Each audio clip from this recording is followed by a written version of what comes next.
Στο βίντεο αυτό θα δούμε πώς μπορούμε να χρησιμοποιήσουμε τον προσομοιωτή για να δούμε τις εγγραφές μας.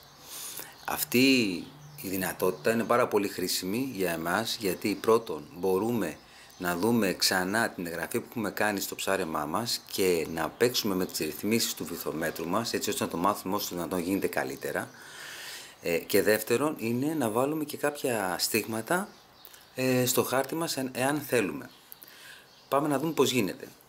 Πηγαίνουμε στην κεντρική σελίδα, ρυθμίσεις, και κατεβαίνουμε κάτω-κάτω. Η τελευταία επιλογή είναι προσομοιωτής. Επιλέγουμε προσομοιωτή και πατάμε on για να ενεργοποιηθεί. Βασική επίσης προϋπόθεση είναι στην κάρτα microSD να έχουμε αποθηκεύσει την εγγραφή που θέλουμε να δούμε. Θα δούμε λοιπόν τώρα πώς θα επιλέξουμε ο προσομοιωτής να παίξει τη δική μας εγγραφή. Αν μπούμε τώρα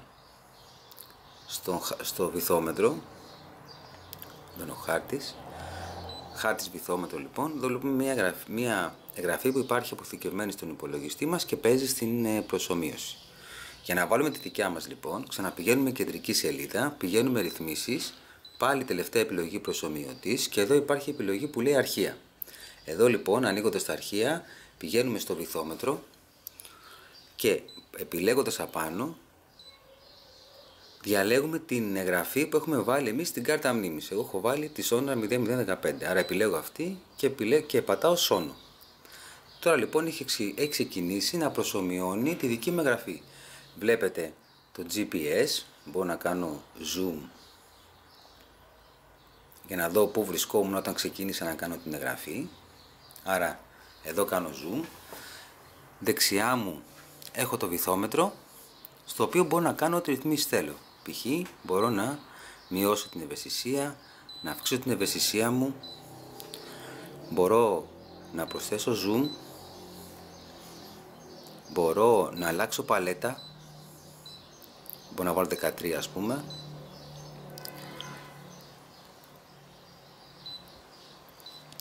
άρα εδώ ουσιαστικά βλέπω το GPS μου, το βυθόμετρό μου, ακριβώς αυτό που είχα δει όταν ήμουν για ψάρεμα.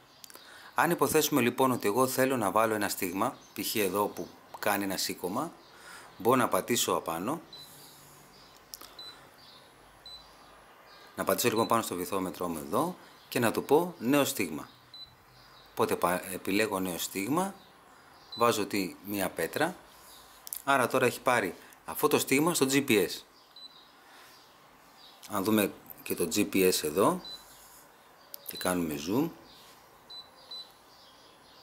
βλέπετε εδώ έχω βάλει ήδη ένα στίγμα το οποίο μπορεί να μου είναι χρήσιμο την επόμενη φορά.